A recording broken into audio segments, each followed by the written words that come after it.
Forecasting the lake will not hit flood levels like in previous years. But as 2 on your side's Rob Hackford reports, tonight communities along both the Canadian and American shores, they are still on edge tonight.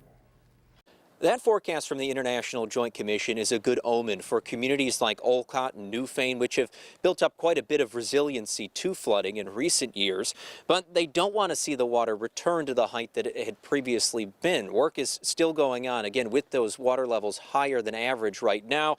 But the IJC is saying that the southern shore will be safe. The most probable outcome of what we're going to see this year is an average range of water levels. Even with an above average start, the water is 11 inches higher than the average April. Lake Ontario St. Lawrence River Board U.S. Section Secretary Bryce Carmichael says the outlook is good, however. We're expecting that water levels will continue to rise for a few more weeks and then taper off and crest well below any kind of flooding levels that we've had reported in the past.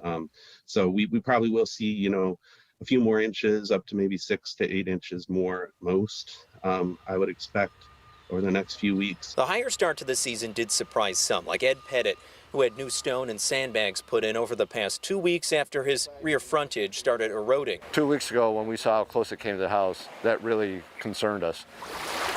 We feel a lot better now, recently with all this that has been done.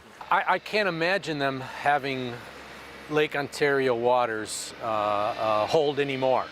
I mean, if this is the new normal, thank heavens New York State has come out with ready funds, and we hope this is it.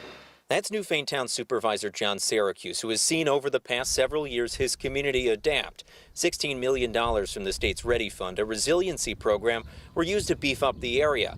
But the guidelines that dictate how much water gets let out of Lake Ontario remain in place.